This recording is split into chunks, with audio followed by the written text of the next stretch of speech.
Welcome back, everyone. Today we're taking a deep dive into a topic that might surprise you.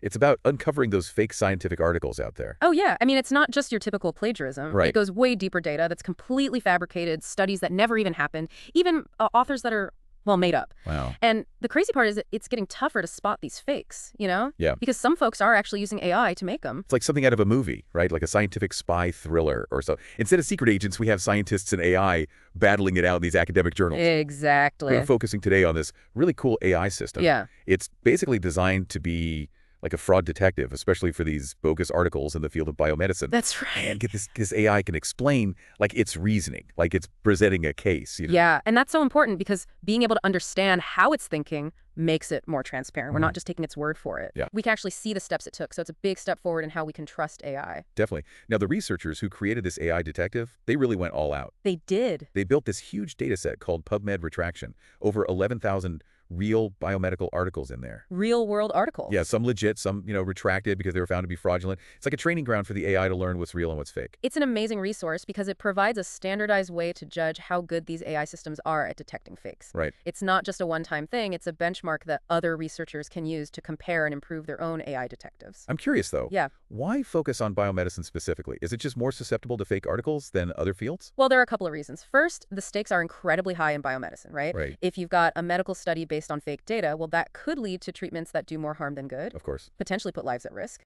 And the second reason is, well, research actually shows that these fraudulent publications are more common in biomedicine compared to other scientific fields. Wow. Did you say that over 20% of new medical articles could be at least partially fraudulent? Yeah. It's a little unsettling to think about.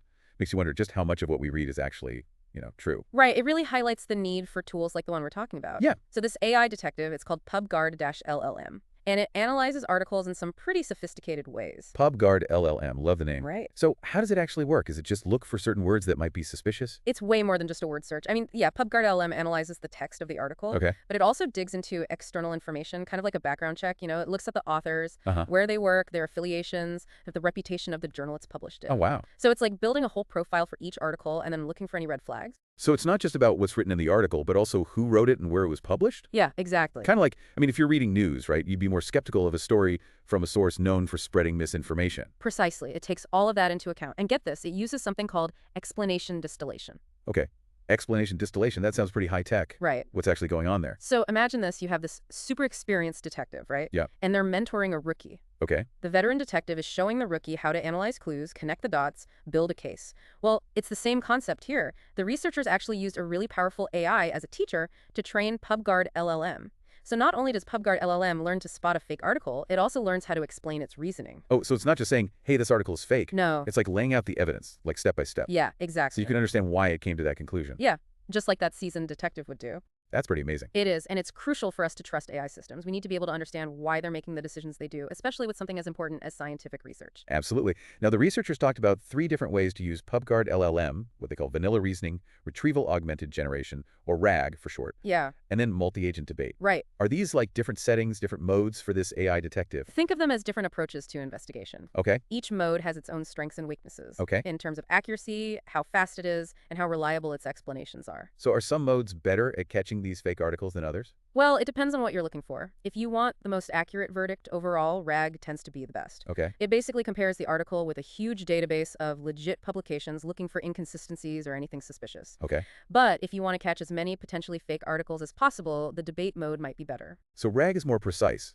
but debate casts a wider net. Exactly. Even if that means flagging some articles that might turn out to be okay. That's right. It's like choosing between a scalpel and a fishing net. Depends on what you're trying to catch. It's a great analogy. So RAG is precise, while debate, well, it's about making sure nothing slips through the cracks. But we've got to remember, none of these modes are perfect. Right. Especially with articles from super well-known researchers or prestigious institutions. However tough. They can be really hard to evaluate. So even with this advanced AI helping us, it's still a challenge to question those sources that we usually consider reliable. It is, and the study actually found that Pub-Guard-LLM did struggle with those high-profile cases, which just shows how sophisticated some of these fake articles are becoming. This AI is already sounding pretty impressive. It is. But how do we actually know if its explanations are any good? How can we be sure it's not just making stuff up? That's a fantastic question, and it leads to another really cool aspect of this research. It's something called LLM as a judge. Okay. Basically, they brought in another AI, GPT-4o, to act as a supervisor. Oh, interesting. So GPT-4o evaluates how good and how coherent the explanations given by Pub-Guard-LLM are. So it's like having a second opinion, but from another AI.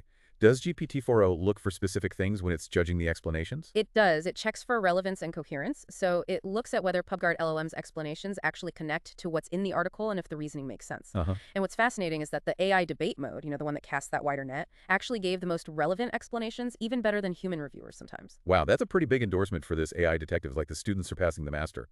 But before we get too excited about our AI detective, I'm curious about how it's been tested in the real world. Did any actual doctors get a chance to try it out? They did. They actually ran a pilot study where a bunch of doctors reviewed what Pub-Guard-LLM came up with. Oh, cool. And they were specifically looking at, how reliable the AI's explanations were. Right. And if they agreed with, what the AI was saying. So what did they think? Were they impressed with our AI detective? Well, the good news is, for the most part, the doctors found the explanations pretty reliable. Oh, that's great. Which is a really good sign, Yeah. It means the AI is explaining its findings in a way that makes sense to the people who would actually be using it. That's encouraging. But you said for the most part, so were there some disagreements between the doctors and the AI? Yeah, there were a few cases where they didn't quite see eye to eye, especially with the debate mode. Oh, the one that's like super vigilant. Exactly, the one that tries to catch as much potential fraud as possible. Right. It seems like maybe the AI is a little too quick to flag articles as suspicious in that mode. So it's like that friend who always thinks someone is watching them, a little paranoid. Yeah, kind of. Like, it might not have enough evidence to warrant a full investigation. Do we know why the doctors disagreed in those specific cases?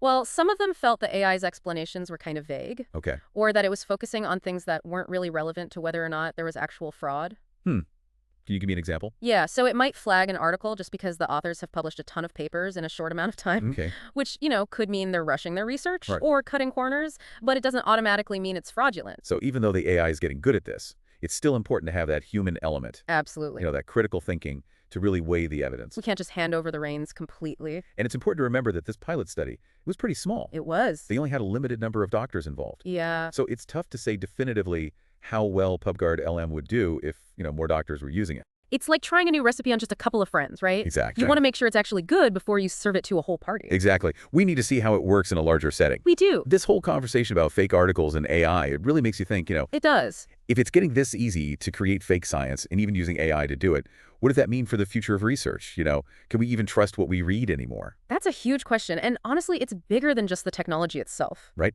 We got to remember, AI is a tool. Yeah. Like any tool, it can be used for good or bad, right? Right. So yeah, it's a concern that AI can be used to make these fake articles. Yeah. But it also means we can use AI to fight back. Right. Develop systems like Pub-Guard-LLM. Yeah, to help us weed out those fakes. Exactly. So it's not just about the tech itself, but how we choose to use it. It is. We have a responsibility to use AI responsibly when it comes to science and research. For sure. So what are some of the root causes of this problem? What's making people create these fake articles in the first place? One of the biggies is this pressure to publish. Oh, right. Publish or perish. Yeah, in a lot of academic fields, researchers are judged by how many articles they put out, not necessarily by the quality. Oh, that makes sense. So it creates this environment where people are encouraged to cut corners, rush their research, maybe even just make up data. Yeah, if your career depends on how much you publish, it's easy to see how that could happen. Exactly. And it's not just the researchers. Universities and those who give out funding, they often prioritize quantity over quality, too. Wow. They might reward researchers who publish a lot, even if those publications are later retracted or found to have problems. So it sounds like we need a big change in how we view success in the academic world, right? We do. We need to value quality over quantity We do. and start rewarding researchers for doing good science. Yeah, rigorous, transparent research, even if that means they're publishing fewer articles overall. But that's a huge undertaking, changing how academia works. It's not going to happen overnight. It's not.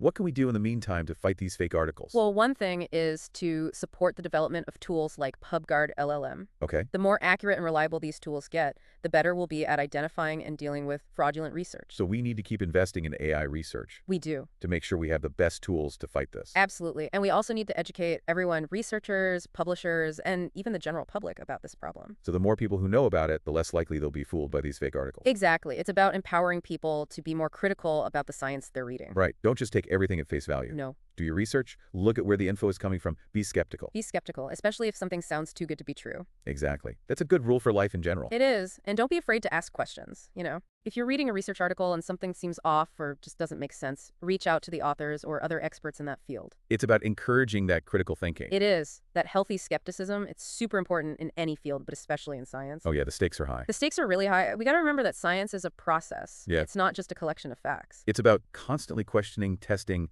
and refining what we know about the world. Right. And that process only works if the research behind it is solid. So it sounds like tackling this problem of fake articles needs a multi-pronged approach. It does. Better technology, a change in research culture, and a more informed public. It's a challenge for sure, but I think it's one we can overcome. We just need to work together, share knowledge, and never stop questioning. This has been a really eye-opening conversation. I feel like I've learned so much, but honestly, I'm a little more skeptical now too, which I think is a good thing. Skepticism is healthy. It's what pushes us to dig deeper, look for evidence, and ultimately understand the world better. You're right. It's about finding that balance It is. between being open to new ideas and also being critical of what we're reading and hearing. What really struck me is how important scientific integrity really is. It's like the foundation of everything we know. It really is. It's about making sure discoveries and advancements are built on solid ground. Without it, the whole system breaks down. So we talked about AI changing how academia works and being more critical readers. But what can we actually do? What are some concrete steps to make a difference? One big thing is to encourage open science. Right. Making research data, methods, even peer review more transparent. So instead of being locked away, more people can see how the research is done. Exactly. More transparency makes it tougher to cheat, harder to manipulate data or hide conflicts of interest. Makes sense. And it allows for more scrutiny. People can check the findings, try to replicate them. It's like having more eyes on the prize, right? The more people looking, the more likely any mistakes will be found. Exactly. What about those bigger institutions like universities and funding agencies? What's their role? Yeah, what can they do? They need to create a culture of integrity, from the top down, clear guidelines, training on good practices, encouraging mentorship and collaboration. So it's not just about individual researchers, but the whole system. Right. And maybe most importantly, shifting the focus from how much you publish to how good your research is. Not just quantity, but quality. Exactly. Rewarding researchers for doing good science, even if they publish less often. That seems like a big shift for a lot of these institutions. It is, but an important one. Now, it sounds like this is all on institutions and researchers. Is there anything we, everyday people can do? Absolutely. Be informed, be engaged, stay curious about science. Okay. Read from reliable sources, and don't be afraid to ask questions. So that critical thinking we talked about. Yeah, apply it to everything. The more you know about science, the better you can spot misinformation and, support good research. I like that. And what about those citizen science projects we hear about? Those are great. Many projects need volunteers to help with data collection and analysis. So people can actually participate in the research. Right. Science is for everyone. We all have a role in keeping it strong and honest. This deep dive has been amazing, truly eye-opening. We've covered so much. What's the one thing you really hope our listeners take away from this? Science is powerful. It can help us understand and improve the world. Right. But we have to use it responsibly. We all have responsibilities to protect its integrity, be critical thinkers, and support research that's based on solid evidence. Well said. And listeners, remember, if it sounds too good to be true, it probably is. Right. Do your research, ask those questions, and stay curious. That's what science is all about. Thanks for joining us on this deep dive, everyone. We'll see you next time.